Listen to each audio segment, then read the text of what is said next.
शारदा विश्वविद्यालय के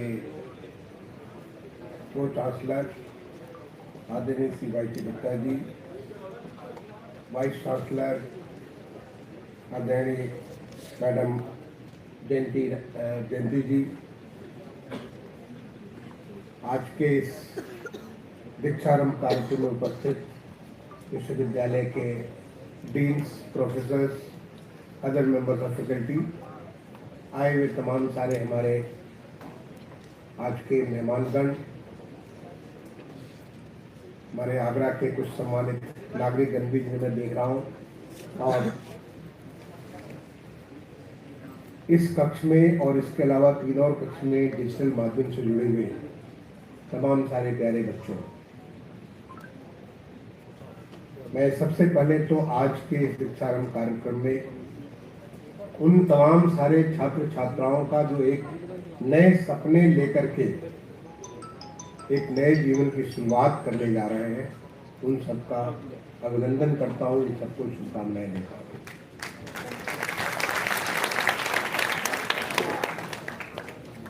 मैं आज स्मरण करता हूँ, मैं 1978 में आईआईटी कानपुर गया था बीटेक करने के लिए, यानी आज से 47 साल पहले।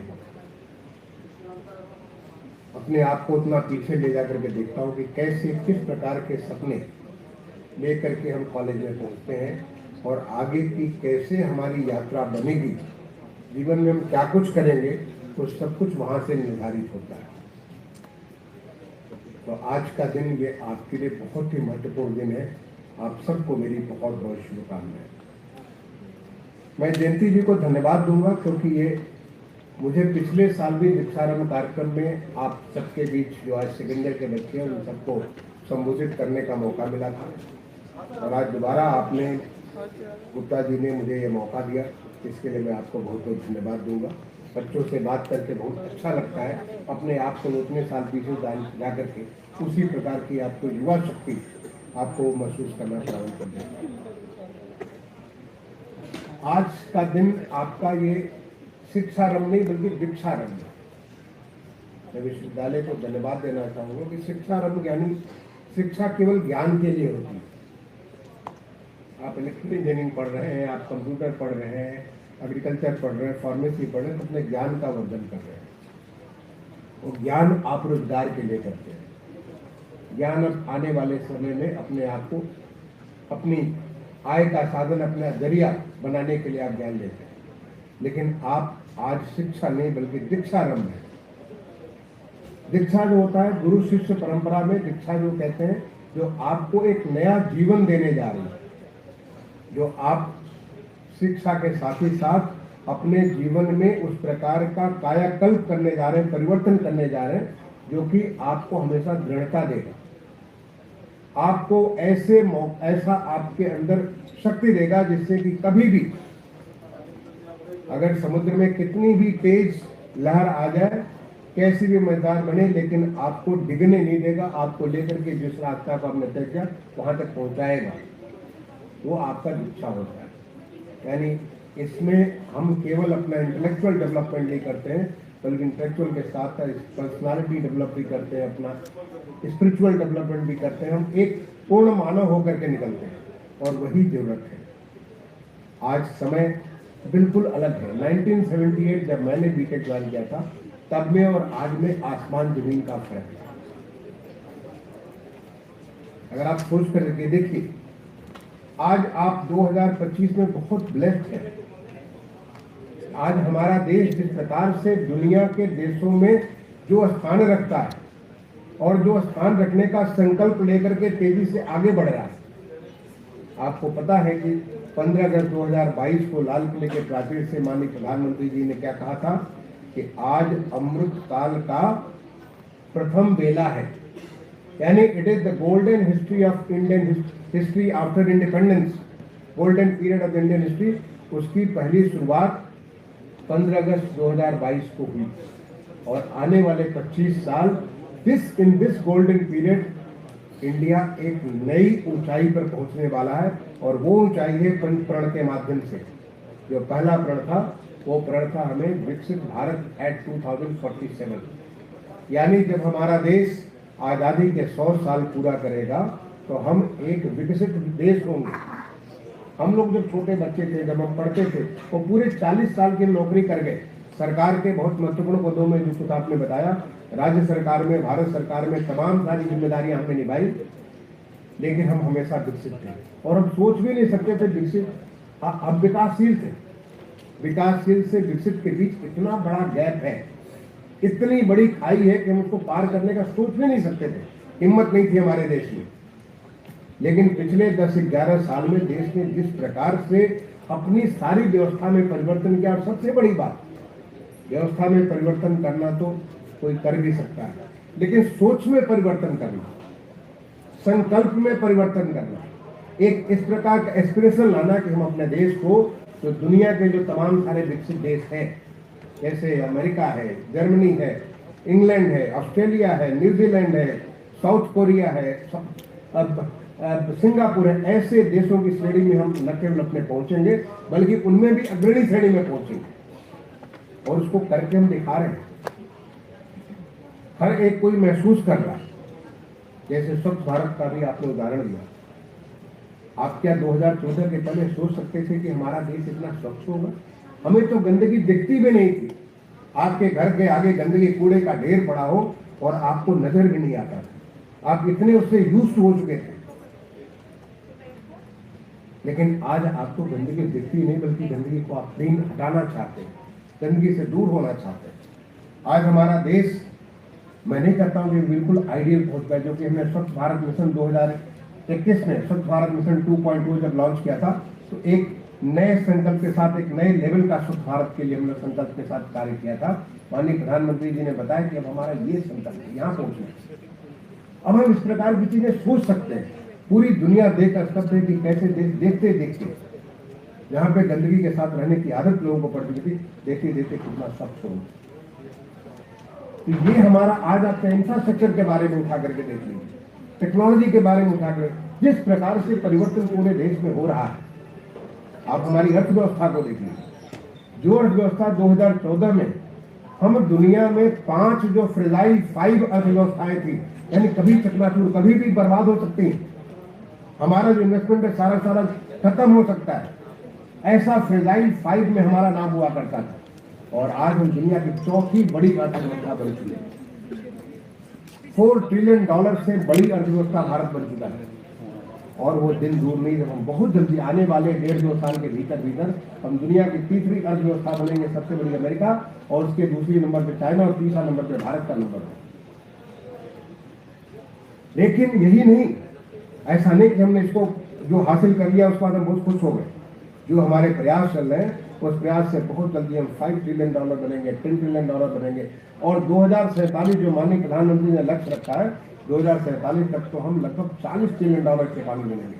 दुनिया में नंबर 1, नंबर 2 की स्टेटस हमारी आ जाएगी। इस तेजी के साथ भारत के, अभी आपने देखा होगा, परसों ही हमारे मॉस्फी डिपार्टमेंट है, मिनिस्ट्री ऑफ स्टैटिस्टिक्स, उन्होंने डाटा भी, हमारे जो GDP का डाटा उन्होंने अभी लॉन्च किया है परसों।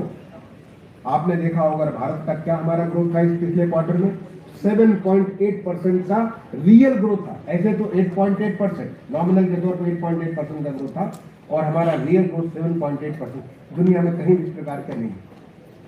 आज जब GDP ग्रोथ के बारे में दुनिया का जब कहते हैं कि कितना राइज हो रहा है, तो दुनिया का जो राइज हो रहा है उसका लगभग 20% से ज्यादा तो केवल भारत में होता है।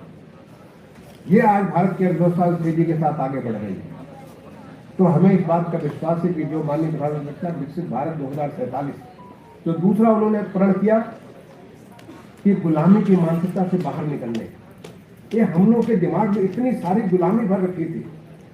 कुछ भी होता था हमें लगता था कुछ भी तो हमें बाहर पे ही देख करके, जो वहां पे है वही सबसे अच्छा है। अभी आपने बात करी थी, आई थिंक जयंती जी बात कर रही थी, उसके पहले दीपक बात कर रहे थे। ऐसे समय, जो कि आज हिंदुस्तान में ऐसी तमाम चीजें हो रही है जो दुनिया देख रही थी, यहां हो रहा है, उसको दुनिया देख रही है। जब स्मार्ट सिटी की बात हुई थी, जब माननीय प्रधानमंत्री जी ने 2014 के इलेक्शन के पहले बात की, तो हमारे मंत्रालय में एडिशनल सेक्रेटरी हुआ करता था अर्बन डेवलपमेंट मिनिस्ट्री में, तो हम लोग सोचते थे स्मार्ट सिटी क्या होता है, और उसके बारे में हमारी लर्निंग के लिए हम दुनिया भर से सीखते थे। लेकिन आज हम दुनिया को बता सकते हैं कि स्मार्ट सिटी क्या होता है, कैसे होता है और हम क्या रास्ता अपनाने वाले हैं। तो आज हम दुनिया में जो विश्व गुरु की बात है, हम बहुत सारी चीजें हर क्षेत्र में हम उसको एक लीडरशिप के रोल में हम आगे बढ़ रहे हैं। और ऐसा नहीं कि हम बिल्कुल पहुंच चुके हैं, अभी हमें बहुत प्रयास करना है, अभी एक लंबा रास्ता, लंबा दायरा अभी हमें हासिल करना है। लेकिन तब जब हम गुलामी की सोच से हम अपने आप को जो सबड्यूड महसूस करते थे, उससे निकल करके एक बार आत्मविश्वास से आगे बढ़े। तीसरा जो प्रण क्या था हमारा? तीसरा प्रण था हमारा कि हम अपने जो हमारा जो इतना बड़ा गौरवशाली, समृद्धशाली हमारा जो एक विरासत है, उस विरासत पर गर्व करना। आप किसी भी क्षेत्र में उठा करके देख लो, हमारे देश में जो विरासत है, आगरा शहर को देखो, आगरा शहर में कितनी सारी सांस्कृतिक विरासत है। पूरा देश ही हमारा, चाहे वो कला हो, संस्कृति हो, शिल्प हो, वास्तुशिल्प हो, किसी क्षेत्र में आप उठा करके देखो। यहाँ तक कि जो हमारे नगरों का विकास हुआ था, जब हमारे मोहनजोदड़ो और इस प्रकार के जो शहर थे, उसमें जो जाकर के देखिए किस प्रकार से हमारे उस जमाने में लोग शहरों का निर्माण करते थे। कृषि हो, जब लोगों को कुछ दिखता नहीं था, तब हमारे जो ऋषि जो थे, हमारे चाहे अंतरिक्ष विज्ञान हो, चाहे समुद्र विज्ञान हो, चाहे हमारा मानव विज्ञान हो, हर चीज के बारे में अथाह ज्ञान का समुद्र है हमारी भारतीय ज्ञान परंपरा। जो हमारे ऋषि हुआ करते थे, किसी भी ऋषि का नाम लीजिए, ऋषि हमारे एक विषय के नहीं, वो हमारे तमाम सारे विषयों के इतने सारे, वो इतनी उनकी सूक्ष्म दृष्टि थी जो दुनिया की हर चीज को देख सकते थे। आप जगत गुरु शंकराचार्य के बारे में सोचो कि केरल के उतने दूर के गांव में पैदा होकर के उस जमाने में पूरे हिंदुस्तान का उन्होंने भ्रमण किया और 4 मठों का उन्होंने निर्माण किया। कैसे किया होगा? न उन्हें भाषा आती थी, न उन्हें भोजन आता था, उनका न वस्त्र, सब कुछ सारे अलग अलग थे। और अलग जगह जाकर के उन्होंने पूरे एक ऐसी स्थापना की ताकि हर भारतवासी पूरे देश में भ्रमण कर सके। ये हमारी शक्ति थी, हमारी रिश्ते हुआ, और उन्हीं के डीएनए, उन्हीं का जो हमारे अंदर वो शक्ति है। चौथा था कि हम इसको किस प्रकार से एक यूनिटी, हम सारे के सारे इंक्लूसिव इंडिया, सारे के सारे लोग मिल करके हर एक को जोड़ करके अपने देश को आगे बढ़ा सकते हैं। और पांचवा था अपने कर्तव्य भाव को पूरा करना। इन पंच प्रण के साथ माननीय प्रधानमंत्री जी ने 2022 के 15 अगस्त 2022 को पूरे देश को संबोधन में इस बात को रखा लोगों के सामने, और आज हर एक को मालूम है। तो मैं कहूंगा कि आप ब्लेस्ड हो कि आप ऐसे समय में हो जो आने वाले 22-23 साल में न केवल भारत एक विकसित राष्ट्र बनेगा, बल्कि आप उस विकसित राष्ट्र के लाभ लेने वाले बनोगे। सोचो, आज हमारी इकोनॉमी में आज हमारा पर कैपिटा इनकम करीब $2,700 के आसपास है। ये पर कैपिटा इनकम जब $27,000 हो जाएगी, यानी आज से 10 गुनी हमारी पर कैपिटा इनकम हो जाएगी, तो कितनी लाइफ में कितने सारे परिवर्तन आ जाएंगे। आप न केवल उसके लाभ करने में, उस तक पहुंचाने की भी जिम्मेदारी आपकी है। क्योंकि आज आप छात्र अगले 4 साल 5 साल, कोई 2 साल के भीतर यहाँ से कोई ग्रेजुएट करेगा, कोई पोस्ट ग्रेजुएट करेगा, कोई PhD करेगा, और यहाँ के बाद आप कार्य क्षेत्र में अपने निकल जाओ। तो आपको भारत को विकसित बनाना भी है और विकसित भारत का लाभ भी उठाना है।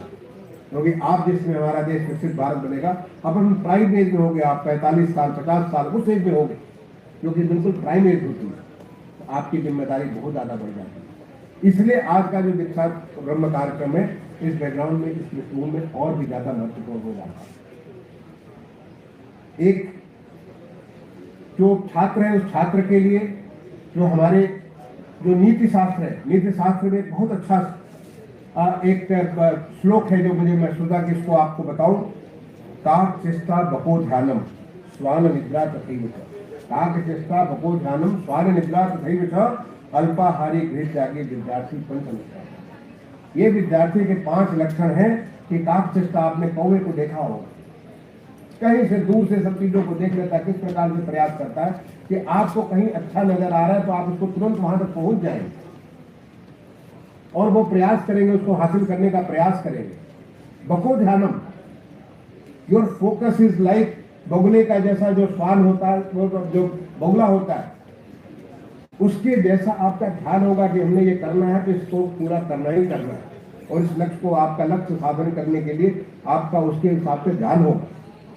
स्वान निद्रा, आप सोए भी होंगे तब भी आपको कोई नुकसान नहीं पहुंचेगा। हर समय आप देखेंगे, डॉग को देखेंगे कि आप कभी भी तुरंत चैतन्य हो जाएगा, पता ही नहीं चलेगा कि कब सोया है कब जगा है।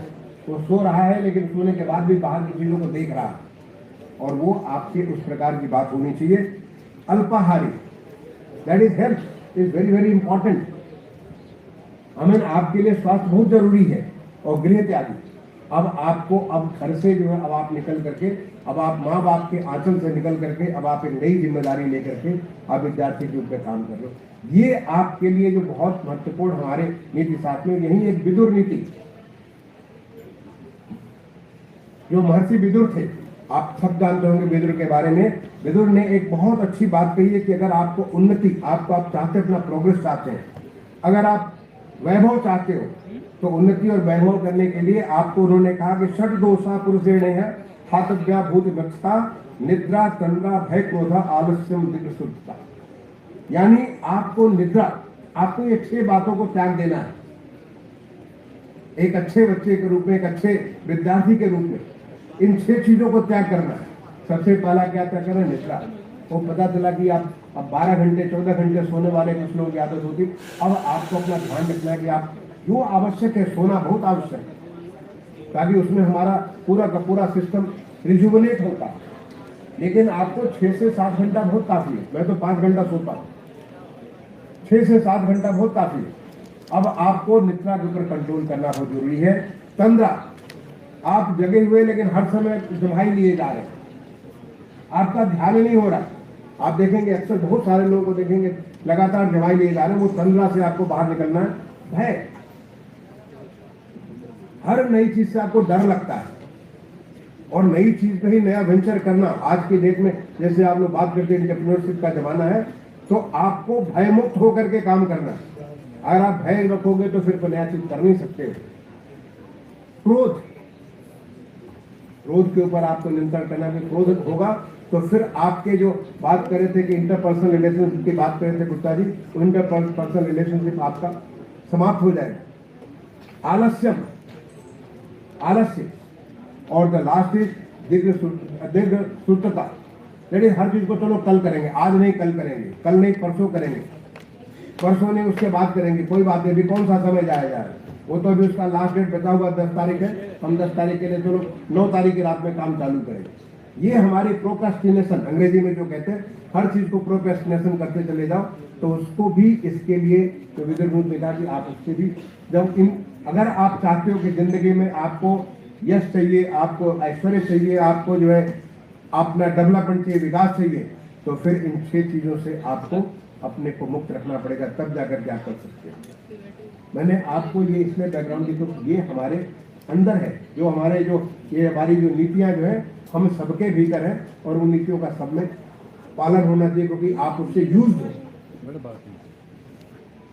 प्यारे बच्चों, आप में से बहुत सारे लोग हैं पहले बार, बहुत सारे कुछ बच्चे होंगे जो पहले बार हॉस्टल में जा रहे होंगे।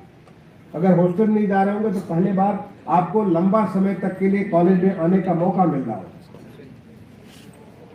अभी तक तो ये था कि हर समय आपके माँ बाप आपके पीछे पड़े रहते थे, घर में आपको रोक टोक होती थी। अब कोई रोकने टोकने वाला नहीं है। अब आप कॉलेज में, अब आपके पंख जम गए। अब पंख जमे हुए पंख से आप क्या कर सकते हो? बहुत कुछ कर सकते हो। पंख से आप नई ऊंचाइयां भी हासिल कर सकते हो, पंख से आप समाप्त हो सकते हो। इसलिए अभी जो टाइम है ये आत्मनिर्भर बनने का टाइम है। सेल्फ केयर, आपको सेल्फ डिपेंडेंट बनने की बात है। आपको अपने आप ऐसा मजबूत बनना है कि आप एक लक्ष्य बनाओ कि हमको ये चीज करना है। आप एनविजन करो कि आज मैंने यहाँ पे बी फार्मा में ज्वाइन किया, आज के 5 साल के बाद मैं कहूँगा 4 साल में बी फार्मा पूरा हो जाएगा, 5वें साल में मैं क्या मेरी अपनी फार्मेसी की अपनी खुद की कंपनी होगी, अपना कुछ शुरुआत करेंगे, एक स्टार्टअप करेंगे। आज देश में स्टार्टअप का इतना बढ़िया माहौल बना हुआ है। क्या हम फार्मेसी की किसी बड़ी कंपनी में काम कर रहे होंगे? क्या हम किसी हॉस्पिटल में हम इसकी मदद करें? क्या आप सोचते हो? आज के 10 साल बाद अपने आप को कहाँ पाते हो? 20 साल के बाद हम बहुत नजदीक होंगे विकसित भारत बनने के लिए, आप अपने आप को कहाँ पाते हो? अगर आप ऐसे एनविजन करोगे, अपने आप को आगे जाकर के देखोगे, तो आपको अपने आप के ऊपर जो आत्मनिर्भर, आज आपके पेरेंट्स के केयर से बाहर निकले हो, आपको अपना रास्ता तय करना बहुत आसान हो जाएगा। अपने आप को अनुशासन, जब आप जो आत्मनिर्भर हो तो स्वतः अनुशासन भी होगी। डिसिप्लिन करने वाला कोई नहीं। आपसे कहा जा रहा था कि आपको टीचर से जाकर के पूछ ले, बिल्कुल पूछ रहे, लेकिन वो आपका स्वतः अनुशासन होगा कि हमें कब टीचर से कांटेक्ट करना है। तो टीचर भी आपको उतना ध्यान नहीं देंगे। आपको स्वतः ध्यान रखना कि हमें एक शिक्षा प्राप्त करना, ये स्किल प्राप्त करना। आपका अनुशासन जो है, क्योंकि ये ऐसा समय होता है जो मैंने देखा है, आज में 1978 में भी IIT मैंने देखा था कि अल्कोहल बड़ा कॉमन चीज हो जाती है। कॉलेज पहुंचते लगता बच्चों को कि फिर ठीक है, अब तो अल्कोहल में, अब तो हम इससे कोई हमें देखने वाला नहीं है कि चलो चल करके थोड़ा सा एक बार ले लें, फिर दूसरी बार ले लें, और वो धीरे धीरे आदत पड़ने लग जाती है। आपको स्मोकिंग, ड्रग्स, बहुत सारे नई नई ऐसी चीजें होती है जो बच्चों को लगता है कि अब तो हम बड़े हो गए, और बड़ा होने के निशानों का ऐसा नहीं सोचे कि मुझे इन चीजों का मुझे नहीं मिला। मुझे भी तमाम सारे लोग कहते थे चलो एक बार तो कोशिश करके देख लो, एक बार अपना धुआं से जो है बना करके देख लो कि कितना सुंदर दिखता है, एक बार तो एक छोटा सा ड्रिंक लेकर के देख लो कैसा लगता है। ये आपका स्वतः अनुशासन है जो आपको इन चीजों को रोकेगा। अगर आप समझते हो कि आपको आगे बहुत कुछ हासिल करना है, अगर आपने निवेदन किया है, तो अपने उस अनुशासन को खुद आपको करना पड़ेगा। आपके अनुशासन का पार्ट होगा समय का मैनेजमेंट भी, समय प्रबंध खुद करना है। एक समय तो आपको टाइम टेबल बना करके दे दिया जाएगा कि इतना बजे इतना बजे क्लास, इतना बजे इतना बजे इतना क्लास। लेकिन आज हमारा जो नेशनल एजुकेशन पॉलिसी है, राष्ट्रीय शिक्षा नीति 2020 की है, बहुत ज्यादा फ्लेक्सिबिलिटी देती है। इस प्रकार का अनुभव हुआ जब मैं उस समय 78 में जब मैं पढ़ता था, तभी अनुभव नहीं हुआ। जब मैं विदेशों में पढ़ने गया और हमें बहुत ही फ्लेक्सिबिलिटी, हम पढ़ रहे थे मैनेजमेंट, और हमको वहां पे और भी तमाम सारे कोर्सेज करने के मौका मिले। आज हिंदुस्तान में राष्ट्रीय शिक्षा नीति आपको बहुत सारी फ्लेक्सिबिलिटी देती है। अगर आप सोचो कि एक के साथ डुअल कोर्स कर लो, आप ये सोचो इस कोर्स के साथ और भी कुछ नई नई चीजें सीख लो, आप ये नई स्किल्स को इसको पार्टिसिपेट कर लो, कुछ नहीं जूम के माध्यम से, अगर आप जो आपके बहुत सारी जो हमारी टेक्नोलॉजी के माध्यम से स्किल्स को लाने की जरूरत है। आप पढ़ रहे हो, कोई नहीं, हमको लेट मी लर्न टैली, हम नया जो अकाउंटेंसी सिस्टम को सीखना चाहते हैं, आप वो भी कर सकते हो। लेकिन ये सब कुछ करने के लिए आपको समय प्रबंध बहुत ध्यान रखना पड़ेगा। समय सबसे ज्यादा इंपॉर्टेंट है। एक चीज जो किसी के हाथ में नहीं है वो समय नहीं है। आप समय को अगर प्रबंधन करोगे तो आप उस समय का बेहतर से बेहतर उपयोग कर पाओगे, और नहीं करोगे तो आप ये मान के चलो कि समय तो भागता चला जाएगा। देखते देखते 4 साल कैसे बीतेगा, 10 साल कैसे बीतेगा, 20 साल कैसे बीतेगा। आप सोचोगे कि अब तो भारत विकसित बन गया, लेकिन हमने तो कुछ नहीं किया। अपने समय का प्रबंध बहुत महत्वपूर्ण है। समय के साथ साथ अगली जो चीज जो बहुत महत्वपूर्ण है वो आपकी सेहत। अभी तो आप बच्चे हो, अभी आपकी उम्र जो किसी की 16 साल है, किसी की 17 साल है, किसी की 18 साल है, ऐसी आपकी उम्र है। आपके सारी की सारी शरीर ऊर्जा से भरी पड़ी हुई है। आपके सारे अवयव अंदर भी बाहर भी बहुत मजबूत है, लेकिन ये सारे ढीले पड़ने चालू हो जाएंगे अगर उनको सही तरीके से आप उन पर ध्यान नहीं दोगे। आपको शारीरिक भी, मानसिक भी और बौद्धिक भी, आपको आध्यात्मिक भी, हर चेतना को, हर एक को विकसित करना है। समय निकालिए थोड़ा सा एक्सरसाइज करने के लिए। मैं तो आपकी उम्र में था, मुझे हमारे साथ के लोग जानते हैं कि सुबह सुबह मैं यहाँ पे 6 बजे ग्राउंड पे मैं पहुंच जाया करता था टेनिस खेलने के लिए, बैडमिंटन खेलने के लिए। और आज भी मैं कम से कम 1 घंटा नित्य वॉक करता हूँ, कम से कम, और 1 घंटा बहुत तेज वॉक करता हूँ। मेरे साथ बहुत कम लोग वॉक कर पाते। आप अपने समय अपने शरीर के लिए बहुत आवश्यक है। आप योग, प्राणायाम और ध्यान, बचपन से 11 साल की उम्र में मुझे हमारे पिताजी ने हमारे अंदर डाला, और आज भी नित्य 1 घंटा में जरूर योग, प्राणायाम और ध्यान में लगाता हूँ। कभी कभी समय नहीं मिला तो उसमें थोड़ा सा 1 घंटे का आधे घंटे करता हूँ। अदरवाइज 1 घंटा मेरा उसमें और 1 घंटा मेरे एक्सरसाइज में, 2 घंटे मेरे नित्य, चाहे मैं उत्तर प्रदेश का मुख्य सचिव रहा हूँ या भारत सरकार का सचिव रहा हूँ, ये मेरा नित्य की अपने जीवन शैली बनी है। इससे आप शरीर में, आपका बाहरी शरीर भी ठीक रहता है और आंतरिक शरीर भी ठीक रहता है।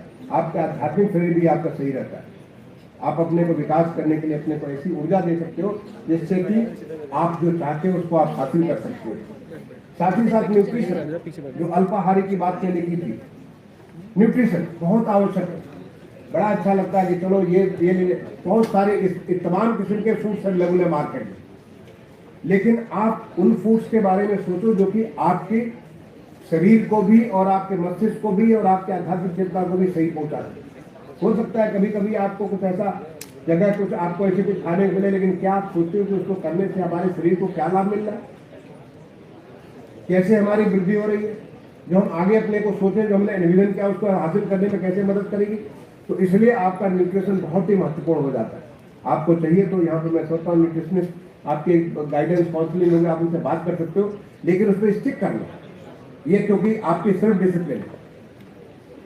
एक बहुत महत्वपूर्ण चीज है एथिक्स एंड इंटीग्रिटी, बहुत महत्वपूर्ण है एथिक्स एंड इंटीग्रिटी। लोग कहते हैं कि चलो कोई बात नहीं, आज हमें कौन देख पा रहा है, हम ऐसा करके चले जाएंगे, कोई को फर्क नहीं पड़ेगा, चलो एक बार तो करके देखते हैं। जो एथिक्स को गिराना बड़ा आसान काम है, एथिक्स को बनाने के लिए बहुत बड़ा आत्मबल चाहिए। और मुझे लगता है कि जिंदगी में आगे बढ़ने के लिए एथिक्स बहुत इंपॉर्टेंट है। आपकी सत्यनिष्ठा बहुत महत्वपूर्ण है, क्योंकि अगर कोई नहीं देख रहा तो कम से कम आप तो देख ही रहे हो कि ये गलत काम कर रहे हो। आप तो देख रहे हो कि आपने ये गलत काम किया। और इसके लिए शिव खेड़ा, आपने नाम सुना होगा, जब आगरा का कलेक्टर हुआ करता था, शिव खेड़ा का यहाँ पे बहुत बड़ा वर्कशॉप कराया था। शिव खेड़ा ने बहुत आसान तरीका, मैं उसको आपको शेयर करना चाहूँगा, बहुत आसान तरीका था एथिक्स के बारे में उन्होंने लोगों को टूल दिया था। वो टूल मैं आपको देना चाहूँगा। उन्होंने 2 टूल दिए थे। पहला आप टेस्ट करिए, उसको कहते हैं मामा टेस्ट, और दूसरा टूल उन्होंने दिया था, उसका नाम लिखा था बाबा टेस्ट। मामा टेस्ट का मतलब आप जो कर रहे हो या जो नहीं कर रहे हो, जो करने जा रहे हो, क्या आपकी माँ अगर इस समय आपके सामने होती, आपको देख रही होती, तो क्या गर्व से उनको जो उनका सीना फूल जाता कि चलो शाबाश मेरा बच्चा, तुम बहुत अच्छा काम कर रहे हो। अगर आपको लगता है कि आपकी माँ वो आपको करने से रोक देती, तो आपको नहीं करना है, क्योंकि माँ से बड़ा संस्कार हमारा पहला गुरु, गुरु ब्रह्मा गुरु विष्णु गुरुदेवो महेश्वर, जो पहला गुरु होती है माँ होती है। और माँ से ज्यादा जिंदगी में और कोई नजदीक हमारा गुरु नहीं होता। तो क्या माँ आप में वो संस्कार रखी, माँ आपको देख करके खुश हो जाती? अगर आपको लगता कि माँ खुश हो जाती, बिल्कुल करिए। आप चाहे झूठ बोलना हो, किसी का नकल करना हो, कोई चोरी करना हो, जो भी आपको लगता है कि माँ आपको कहती है शाबाश बेटा बहुत अच्छा चोरी किया तुमने, तो आप करिए उसको। लेकिन मुझे नहीं लगता कि कोई माँ अपने बच्चे को इस प्रकार के संस्कार डालना चाहिए। तो पहला टेस्ट है मामा टेस्ट, और दूसरा टेस्ट है बाबा टेस्ट। आप अभी यंग बच्चे हो, अभी आपकी शादी नहीं हुई है, आपके बच्चे नहीं होंगे, हो सकता है कुछ पीएचडी वाले लोग होंगे, शादी बच्चे भी हों। जो दूसरा हमारा जो सबसे नजदीक होता है, जो हमको सिखाता है, वो हमारा बच्चा होता है, हमारा बेटा, हमारा बेटी, क्योंकि वो आपको most ideal in the world. हर बच्चे से पूछो उसका सबसे अच्छा कौन है, तो उसकी मम्मी पापा उससे सबसे अच्छा है। आप उसकी मम्मी उसके पापा हो, वो उसके लिए आइडियल होता है।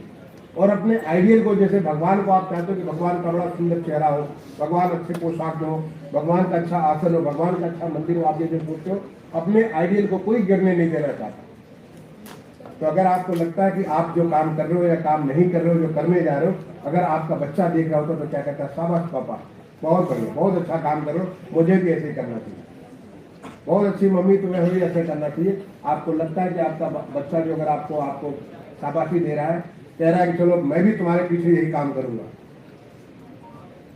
तो आपको लग जाएगा कि आप एथिक्स में फेल किए या एथिक्स में पास किए। बच्चों, एथिक्स बहुत इंपॉर्टेंट है। ये मत सोचना कि आज चलो कोई बात नहीं, आज तो कर देते हैं, कल से नहीं करेंगे। कल कभी नहीं आता है। कबीर दास ने कहा, काल करे सो आज कर, आज करे सो अब, पल में करने होगी और करेगा कब। पता नहीं कब जिंदगी खत्म हो जाएगी, मालूम नहीं।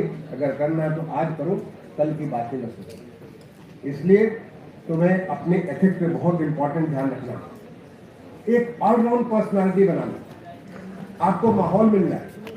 अभी तो मुझे गुप्ता जी ने बताया कि अभी यहाँ पे ज़्यादातर मैं बात करता जयंती जी से भी, गुप्ता जी से भी, अभी ज़्यादातर बच्चे लोकल हैं, लेकिन ये विश्वविद्यालय का दूसरा ही साल है। ये सोचिए भी बिल्कुल अभी तो ये इसका शैशव अवस्था है, अभी दूसरा साल है। आने वाले समय में धीरे धीरे जब विद्यालय की के आकार बढ़ेगा तो यहाँ पे पूरे देश के लोग आए, और अभी भी यहाँ भी तो कई भिन्न भिन्न प्रकार के लोग हैं। इस अनुभव को लाभ लेते हुए भिन्न भिन्न क्षमताओं के लोग हैं, भिन्न भिन्न लक्ष्यों वाले लोग हैं, भिन्न भिन्न प्रकार के जो जिंदगी में अपने अरमान लिए, इस प्रकार के लोग हैं। इसके बीच में आपके अपने व्यक्तित्व को बढ़ाना है।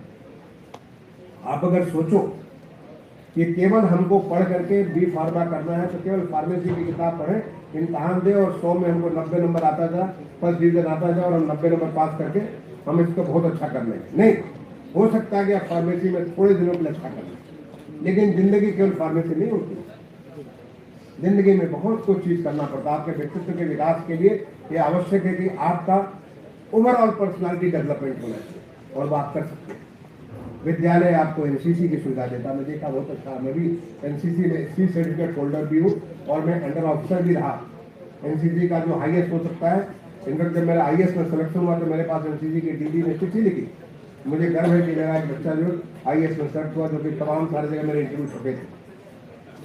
एनएसएस भी, नेशनल सर्विस स्कीम भी, मैं हमेशा स्कूल में भी रहा मेंबर, और इसमें भी भारत सरकार, जब मैं आईआईटी में था तब भी एनएसएस का मेंबर हुआ करता। ऐसे तमाम सारे अवसर आपको मिलते हैं। कुछ सांस्कृतिक मिलते हैं, आप में बहुत सारी सांस्कृतिक क्षमताएं हैं। कुछ आपको रचनात्मक मौके मिलते हैं, आपको लिखने पढ़ने का। मैं तो बहुत सारी डिबेटिंग से लेकर के बहुत सारी चीजें मैं किया करता था, लिखता पढ़ता, कविताएं लिखने से लेकर बहुत सारे आंसू लेकर बहुत चीजें किया करता था। आपको स्कूल का मैनेजमेंट, अपने कॉलेज के मैनेजमेंट, जैसे अभी जयंती जी ने बताया कि ये सारा का सारा काम इन बच्चों ने किया।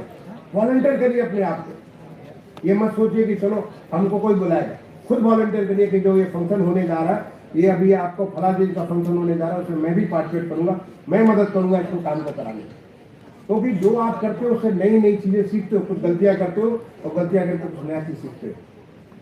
आपके स्पोर्ट्स की फैसिलिटीज हो, अभी मुझे मालूम नहीं कि कितनी बड़ी फैसिलिटीज है, बट आने वाले समय में हो सकता है कि आप स्पोर्ट्स में अच्छे क्रिकेटर दो, आप अच्छे फुटबॉलर दो, आपके अच्छे वॉलीबॉल का दो, किसी को बास्केटबॉल, तमाम सारे खेल आपको। चेस इतना इंपॉर्टेंट, दुनिया भर में हम डंडा बजा रहे हैं, चेस के दुनिया में हम इतना बड़े काम कर रहे हैं। बहुत सारे हमारे पास जो ऐसी सारी खेल की सुविधाएं हैं, हम कुछ कर सकते हैं। मैं तो आईआईटी में जब पढ़ने गया था, आपको बताया 1978 में, जब मैं वहां से पास आउट किया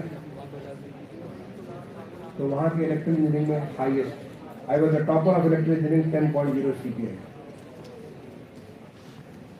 वहां का पूरे बैच में मैंने हमारे इलेक्ट्रिकल इंजीनियरिंग में, बल्कि सारे बैच में इलेक्ट्रिकल मैकेनिकल इंजीनियरिंग जितने सारे आईआईटी में सारे स्टूडेंट से, I was the topper of the whole batch 10.0 CPI. वहां पे बीटेक प्रोजेक्ट होता, उस जमाने में मैंने X5 प्लॉटर बनाया था, best BTech project of electrical engineering. और जब मैं 5वें बार मंच पे पहुंचा था, I was the best allrounder of IIT Kanpur, the whole batch. सारे के सारे इस साल 1983 में जितने सारे बच्चे पास आउट कर रहे थे, उन सबके बीच में बेस्ट ऑलराउंडर का गोल्ड मेडल में लेके था। लोग कहते थे कि कैसे तुम, उसके बाद आज तक आईआईटी में कोई हुआ नहीं कि जिस बच्चे ने टॉप किया वही बच्चा वहाँ का बेस्ट ऑलराउंडर रहा।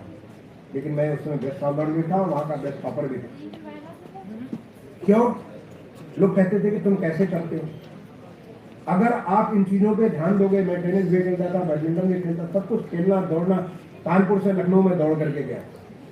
जब दौड़ का आयोजन हुआ था, एक आयोजन हुआ था, मैं फर्स्ट ईयर में था, मैंने तुरंत वॉलंटियर किया कि मैं भी दौड़ूंगा। और उसमें कुछ 35-40 लोग मुझे ख्याल भाग गए थे, केवल 3 लोग पूरा दौड़े थे, बाकी कुछ लोग बीच में साइकिल में, कुछ बस में बैठ गए थे। उन 3 में मैं भी था, जो कि पूरी ईमानदारी और निष्ठा के साथ कानपुर से लेकर के लखनऊ तक दौड़ के गए। और वो लास्ट में जाके इतना जोश पड़ा कि लखनऊ का जो केडीसी बाबू स्टेडियम, मुझे आज भी वो, मैं आपसे बोल रहा हूँ, मेरे सामने वो तस्वीरें नजर आ रही हैं कि जब हमको डॉक्टर जी.के. लाल, हमारे डीन ऑफ स्टूडेंट अफेयर्स ने मुझे रिसीव किया वहाँ पे केडीसी स्टेडियम में। उसके बाद स्टेडियम उसके 5 राउंड, उसका करीब 800 मीटर ग्राउंड, 5 राउंड हमने दौड़ के पूरा। इतना जोश था, इतनी तालियां पड़ रही थी, उसको देख करके भूल गए कि हम ये 90 किलोमीटर दौड़ करके आ रहे हैं। एक दिन हम लोग गए थे और जाकर के अपटॉन में ठहर गए थे और अगले दिन लखनऊ पहुंच गए। ऐसे बड़ी बड़ी साइकिल रेस हुआ करती थी, आपका ट्रैकिंग का प्रोग्राम होता था पहाड़ों में, कभी हिमाचल में, कभी उत्तरांचल में, ऐसे पहाड़, सब चीज में मैं भाग लेता था, वॉलंटियर करता। तो आप अगर वॉलंटियर करोगे तो आपको उससे समय नहीं जाता, आपका फोकस और बढ़ जाता है। ये मैं अपने खुद के अनुभव से कह रहा हूँ कि जब आप और चीजों में समय लगाओगे तो पढ़ाई में फोकस और बढ़ जाए। जो बातें आपको समझने में 6 घंटा लगता है, वो 6 मिनट में समझ में आ जाएगी। इतना ज्यादा आपका फोकस बढ़ जाता है। तो मैं कहूंगा बच्चों कि अपना ऑलराउंड, और सबसे बड़ा इंपॉर्टेंट है एक नेटवर्क डेवलप करो, दोस्त बनाओ। ये माहौल मिला हुआ है, आपका कोई साउथ इंडिया से दोस्त है, कोई सेंट्रल इंडिया से, कोई नॉर्थ ईस्ट से, इन सब के बीच, क्योंकि आने वाले समय में नेटवर्किंग बहुत इंपॉर्टेंट होने वाली है। हम लोग जो काम करेंगे कोलैबोरेटिव तरीके से काम करेंगे। प्रधानमंत्री जी बात करके टीम इंडिया की बात करते हैं, हम एक कोलैबोरेटिव उसके इन्वायरमेंट के लिए जब लोगों के साथ अच्छे संबंध होंगे, और ये संबंध कॉलेज से बनते हैं। और आज तो डिजिटल मीडिया ने हमको इतना से जोड़ दिया है कि हम कहीं से भी रह करके, अभी मेरे एक मित्र का भी फोन आ गई, वो अमेरिका में कोई वहाँ पे, अमेरिका से उनको कोई दोस्त आ रहे, वहाँ पे प्रोफेसर है और वो यहाँ पे बहुत बड़े इंडस्ट्रियलिस्ट है, हमारे साथ वो पढ़ा करते थे कि हम दोनों लोग दोनों फैमिली इकट्ठा होंगे अयोध्या में। मुझे रिक्वेस्ट किया कि अयोध्या में दर्शन करवा दीजिए कि उनकी फैमिली और हमारी फैमिली अयोध्या में जाके दर्शन। ये सारे के सारे आज डिजिटल नेटवर्क है और ये बहुत आवश्यक है आने वाले समय के लिए, तो आप वो भी बहुत आवश्यक है। और सबसे बड़ी चीज जो आपको हमारे कलाम साहब ने कहा, जो हमारे माननीय राष्ट्रपति जी, वो राष्ट्रपति के अलावा इतने बड़े विद्वान आदमी थे, मुझे सौभाग्य मिला उनके, कई बार उनको सुनने का मुझे सौभाग्य मिला। वो कहते थे सपना वो नहीं है जो कि आपको सोने में दिखता है, सपना वो है जो आपको सोने नहीं देता है। तो आपके अंदर जो आपने एलिवेशन किया अपने आप को, जो आपने एलिवेशन किया है उस बात को पूरा करने के लिए आपको सोने न दे, आपको लगा के रखे कि हमको इसको पूरा करना ही करना है। मेरा मानना है आज जो इतना सारा मौका बदल गया है, इतना सारा जो माहौल बदला है, ऐसे में आपके अपने एटीट्यूड में इस परिवर्तन होना चाहिए। एटीट्यूड जो कि मुझे बचपन में अपने पिताजी से मिला, सेंस ऑफ एक्सेलेंस। जहां हो जो कर रहे हो उसको बेस्ट से बेस्ट करो। आप किसी सर्विस में हो, आप कहीं पढ़ रहे हो, आप कहीं भी हो, sense of excellence I learn from my father right in the beginning. बचपन में मुझे लगा कि कहीं भी हो आपको, जो चाहे वो मैं भारत सरकार में सचिव रहा हूँ तो why not do the best so that I am excellent secretary. मैं चीफ सेक्रेटरी रहा हूँ तो लोग मुझे याद रखेंगे भाई वो सेंस ऑफ एक्सेलेंस। कहाँ भी रहो यू कैन डू दैट। एक बार अपने अंदर उस एटीट्यूड में परिवर्तन लाइए। दूसरों को देख करके आपको लगता है कि कई बार लोगों के मन में डर हो जाता है कि हम कैसे कर सकते हैं, हमें क्षमता नहीं है। एक बार कोशिश तो करके देखो भैया, कोशिश करके देखो। भगवान ने आपने क्षमताओं का इतना भर रखा है, आपको मालूम है कि हम लोग बहुत कम अपने जो भगवान ने हमें शरीर में दिया उसका बहुत कम प्रयोग करते थे। इनफैक्ट हमारे ऋषि में जो हम 5% प्रयोग करते हैं उसको 10% कर दे तो हम ऋषि बन जाएंगे। इतना ज्यादा परिवर्तन हो जाता है। क्षमताओं का कोई कमी आप में नहीं, हम अनंत है, केवल हम अपने आप को देख नहीं पा रहे। आप सोचो कि देश, यही तो देश था 2014 के पहले। आप देखते थे यहाँ ये हो रहा वो हो रहा, बहुत सारी प्रॉब्लम्स के अंदर नजर आते थे। आज आपको हर जगह आपको जो नजर आती है कि ये उपलब्धि किया, ये उपलब्धि किया, ऐसी उपलब्धि किया। एक जीता जाता उदाहरण सोचो कि जो आपने थोड़े दिन पहले, आपको याद होगा, इसलिए मैं आपको याद दिला रहा हूँ, 2020 में जब कोविड आई, कोविड के समय हमारा देश कहाँ पे था? न तो हमारे पास उतने वेंटिलेटर थे, न तो हमारे पास उस प्रकार के किट्स थे जिससे हम लोग मैनेज कर सकते थे, न तो हमारे पास वैक्सीन था, कुछ भी नहीं था। हमारी जो स्वास्थ्य व्यवस्था है, अगर दुनिया में हेल्थ के इंडेक्स होते थे तो तमाम सारे डेवलप देशों के नाम उसमें आते थे कि ये देश नंबर 1 है, नंबर 2 है, नंबर, उसमें हम लोग 170-80 के नंबर पे हुआ करते थे। लेकिन कोविड ने देश को चुनौती दी, और चुनौती को जिस प्रकार से हमारे माननीय प्रधानमंत्री जी ने जिस प्रकार से पूरे देश को लेकर के चले, कोविड ने देश को आत्मनिर्भर भारत बनाया। कोविड ने देश को विकसित भारत का संकल्प दिया। कोविड ने ऐसा वैक्सीन भारत में पैदा किया जो दुनिया के 80 देशों में जाकर के वहां भी मदद किया। और सबसे बड़ी चीज जो तमाम लोग कहते थे कि हम कैसे वैक्सीन लगा पाएंगे, 100 साल लगेंगे, हमने एक बार नहीं, 2 बार नहीं, बल्कि बूस्टर डोज के साथ सारे लोगों को वैक्सीन भी लगाया। मुझे खुद उत्तर प्रदेश में गर्व है इस बात को कहने के लिए। उत्तर प्रदेश में मुझे उसी पीरियड में मुझे मुख्य सचिव का दायित्व मिला, और उत्तर प्रदेश को हमने एक बार नहीं, 2 बार नहीं, मुझे बूस्टर डोज में इसको लगा। ये सारा कुछ कहां से संभव हुआ? केवल हमने अपनी ताकत को महसूस किया। ये वैसे ही जैसे कि जब हनुमान जी को जब कहा गया कि अब आप इसको लांग जाइए, समुद्र को लांग करके आप वहां लंका चले जाए, कैसे कैसे समुद्र को लांग सकते हैं? भगवान राम को भी जब लंका जाना था तो उन्हें राम सेतु बनाना पड़ा। राम सेतु बनाने के बाद ही जाकर के वो वहां से रामेश्वरम से वहां पर जा पाए। लेकिन हनुमान जी को तो ऐसे ही जाना था। तब उन्हें जामवंत ने याद दिलाया कि आप में क्या ताकत है, और वो ताकत हनुमान जी के लिए हम सबके अंदर वो ताकत है। एक बार सोच लो, संकल्प से ही सिद्धि प्राप्त होती है। एक बार संकल्प ले लो, और मैंने देखा कि जिसने संकल्प लिया वो संकल्प सिद्धि हो जाती है। तो इसलिए आप इसको, मेरे अंदर एक कोशिश होना चाहिए, एक आपके ऊपर आत्मविश्वास होना चाहिए। जैसे एक बड़ी अच्छी अंग्रेजी में फ्रेज है, man who wins is the man who thinks he can. जीतता वही है जो सोचता है कि हम जीत सकते हैं। जीतता कभी वो नहीं जो अपने पे शक करता है कि हम कभी जीत नहीं पाएंगे। Man who wins is the man who thinks he can. जो सोचता है कि हम जीत सकते हैं वही जीत सकता है। इसलिए तुम्हारे अंदर बच्चों, तुम्हारे अंदर ये सेंस हो जाना चाहिए कि हमें जीतना तो है ही। कम वॉट में हम 8 घंटा नहीं 18 घंटे करेंगे, लेकिन कम वॉट में। जैसे हमारे ऋषि साधना करते थे और साधना ही में लग जाते थे। पता तो हमारे ऐसे भी ऋषि हैं जो साधना करते करते उनके चारों तरफ दीमक की बांबी बन गई, लेकिन फिर भी अपने साधना में लगे रहे, कोई साधना उनकी पूरी हुई। और ये एक तपस्या है। ऐसा है कि ये इसलिए शिक्षा नहीं बल्कि दीक्षा है। केवल एक सिंपल गणित का ज्ञान नहीं, थोड़ी सी विज्ञान का ज्ञान नहीं, थोड़ा सा ये इंजीनियरिंग का ज्ञान नहीं है, बल्कि ये दीक्षा है, आपको नए जीवन के लिए तैयार कर रही है। आज जैसे देश में माहौल बना हुआ है, समय है टेक्नोलॉजी का, चाहे वो डिजिटल टेक्नोलॉजी हो, आर्टिफिशियल इंटेलिजेंस हो, मशीन लर्निंग हो, चाहे वो ड्रोन टेक्नोलॉजी हो, स्पेस टेक्नोलॉजी हो, तमाम किस्म के इतनी सारी जो बिग डाटा, इतनी सारी टेक्नोलॉजी हो, अगर आप टेक्नोलॉजी से दूर रहे, आप ये मान के चलिए कि आप अपने आप को निरक्षर बना लोगे। समय है, आप किसी भी विषय में पढ़ रहे हो, आप हो सकता है कि आप इंजीनियरिंग, सिविल इंजीनियरिंग कर रहे हो, सिविल इंजीनियरिंग तो यहाँ पे नहीं है, यहाँ पे कोई भी इंजीनियरिंग आप कर रहे हो, अगर आप टेक्नोलॉजी के साथ नहीं तो सोचो आगे के लिए आप पूरी तरह से रेडी नहीं, पूरी तरह तैयार नहीं। आज हमारे देश में लगभग 15 लाख इंजीनियरिंग ग्रेजुएट तैयार होते हैं, उनमें काफी बड़ी संख्या में not industry ready. Why? They are not fully skilled in all the skills जो उनके लिए जरूरत है उसमें काम करने के लिए। तो हमें अपने को स्किल अप करना है, चाहे स्वाध्याय से करें, चाहे आप ऐसे छोटे छोटे कोर्सेज, मैं सोचता हूँ जयंती जी ऐसे छोटे छोटे कोर्सेज भी कराती होंगी, ऐसे कुछ एक्सपर्ट्स को बुलाकर करती होंगी। आपको मौका मिले, यहाँ पे अगर यूनिवर्सिटी में इस प्रकार के लेक्चर्स होते हैं, आप समय निकालिए, आके एक लेक्चर को अटेंड करिए। हम तो वैसे बहुत सारे लेक्चर्स क्या करते थे, रामकृष्ण मिशन से लोग आते थे, मिलिट्री के लोग, बहुत सारे लोग आते थे IIT में, और उन सबको जाकर सुना करते थे। कोशिश करते थे कि जाकर के, अगर कभी कभी न सुने, ज्यादातर जाकर के उनको सुना करते थे। हर बार पता नहीं कौन सा ज्ञान आपके काम आ जाए।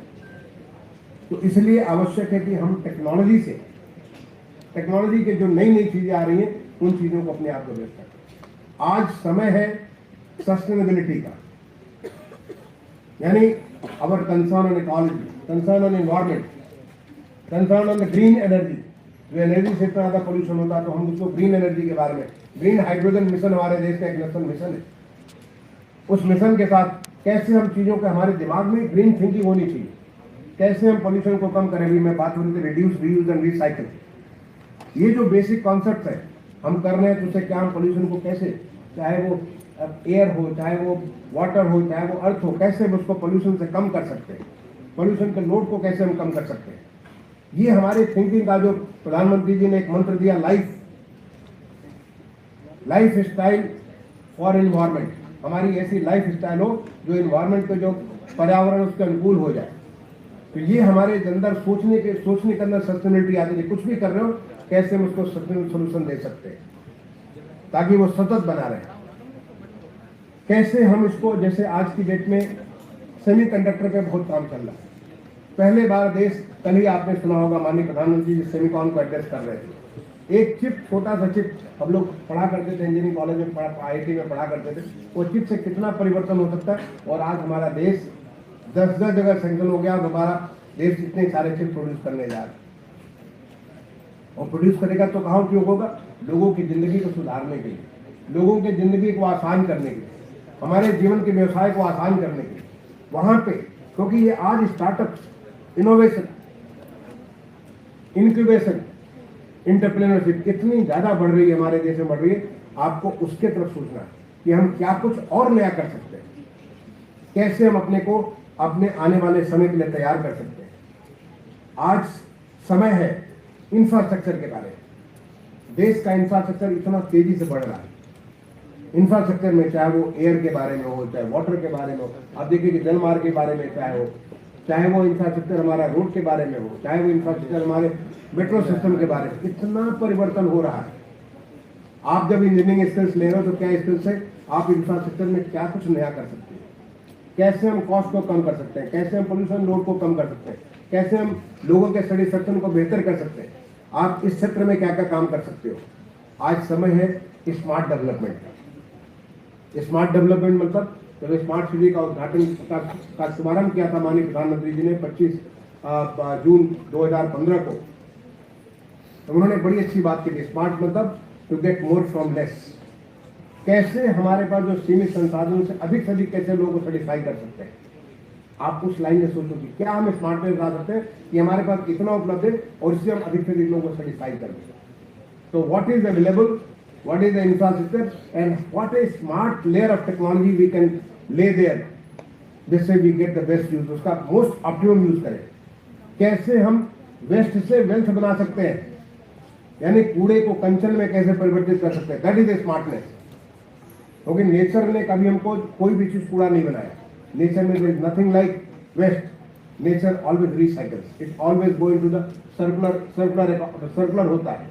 उस सर्कुलरिटी में क्या हम अपने यहाँ ऐसा कुछ कर सकते हैं कि कहीं कुछ कूड़ा न हो बल्कि सब कुछ एक दूसरे का प्रयोग हो जाए। तो ये हमारी सर्कुलरिटी भी हमारे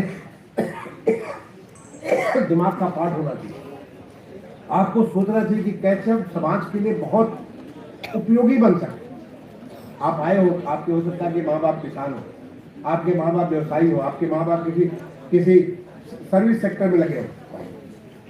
आप उनकी समस्याओं को महसूस करते हो, आप उनको नजदीक से देखो।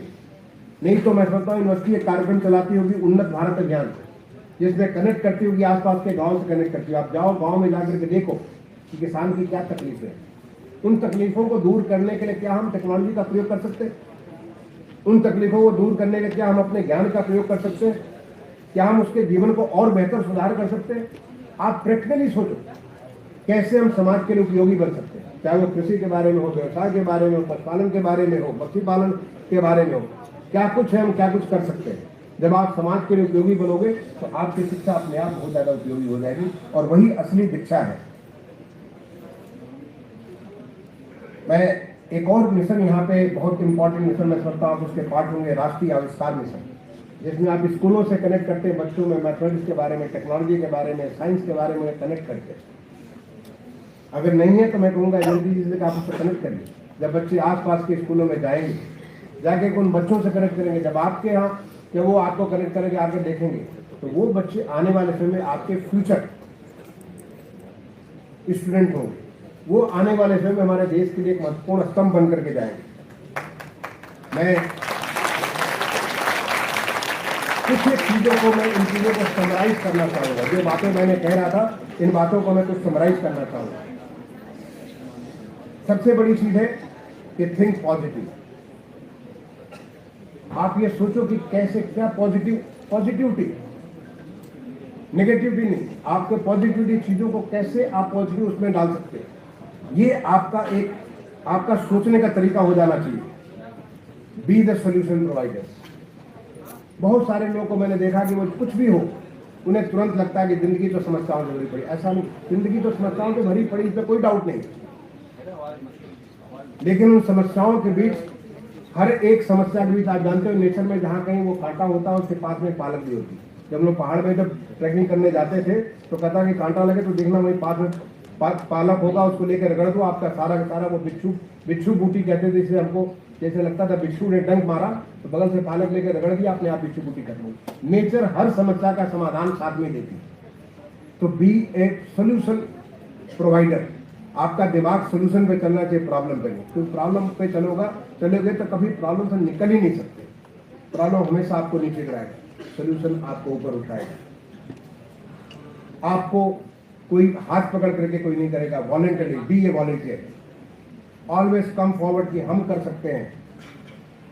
आपको चाहे कुछ भी हासिल कर लो, जिंदगी में बहुत इंपॉर्टेंट है हमारे अंदर ह्यूमिलिटी। इनफैक्ट हमारे संस्कृत में बहुत अच्छा प्यारा सा श्लोक है, विद्या ददाति विनयम विनयात यात पात्रताम पात्रत्वात् धनाप्नोति धनात् धर्म तदसुखम।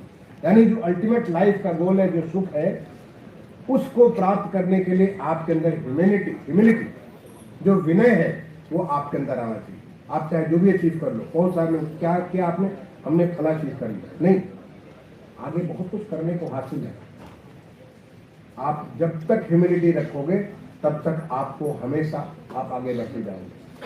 And never never ever get satisfied कि चलो आपने कर लिया अब तो खत्म, जिंदगी कभी खत्म नहीं। Life is always a learning phase. आप जिंदगी में हमेशा सीखते रहना है, जिंदगी में हमेशा आपको आगे बढ़ते रहना है। इनफैक्ट गांधी जी ने जो बहुत अच्छी बात कही है, future depends on what you do today. आज आप जो करोगे ये मत सोचो कि कल हम अच्छा करेंगे, नहीं, आज जो आप अच्छा करोगे उसके ऊपर कल आपका निर्भर करता है। मैं लास्ट में अपने कठोपनिषद के एक बहुत प्यारे से वाक्य को मैं आपको कोट करते हुए, जो कि स्वामी विवेकानंद जो कि युवा सम्राट थे, तो जो बने, जो हमारे जो युवा शक्ति उसके लिए उनके इतनी बड़ी सारी बातें कही है, वो हमेशा कोट किया करते थे। उत्तिष्ठ जागृत प्राप्य परान्न बोधता, awake arise and stop not. आप उठो, जागो और तब तक लक्ष्य संधान करते रहो जब तक उसको प्राप्त न कर। ये हमारे कठोपनिषद का वाक्य आपका ध्येय वाक्य होना चाहिए, उत्तिष्ठ जागृत प्राप्य परान्न बोधता। मैं समझता हूँ कि ये वाक्य ही आपका जो दीक्षा है उस दीक्षा को पूरा कर देगा। आप जो लक्ष्य को करके ऐसा कुछ करो जिससे कि न केवल आप अपने आप के ऊपर गर्व कर सको, आपके माँ बाप गर्व कर सके कि मैंने एक अच्छे इंसान को पैदा किया, उन्होंने आपकी बड़ी तकलीफें सह करके आपको यहाँ तक पहुँचाया है। आपका समाज, जिस समाज से आप आए वो समाज गर्व कर सके कि देखो हमारा बच्चा आज ऐसा कुछ कर रहा है। वो शहर या गांव आपके ऊपर गर्व कर सके कि देखो आपने हमने ऐसा कुछ किया, और हमारा देश आप पे गर्व कर सके कि देखो हमने एक ऐसा लाल पैदा किया जो कि हमारे देश को जब हम विकसित बना रहे थे उसके लिए उसने इतना मजबूत सिपाही बन करके आगे आया और देश को इतनी मजबूती दिया। तो अगर देश को समर्थ भारत बनाना है, आत्मनिर्भर भारत बनाना है, विकसित भारत बनाना है, तो आप उसको केवल देखो नहीं बल्कि उसको हासिल करने के लिए उसका आपका पूरा पूरा योगदान होना चाहिए। बच्चों में इन्हीं शुभकामनाओं के साथ और इसी आशीर्वाद के साथ उत्तिष्ठ जागृता प्राप्त कराने के लिए अपनी वाणी को विराम देता हूँ। धन्यवाद। जय हिंद, जय भारत।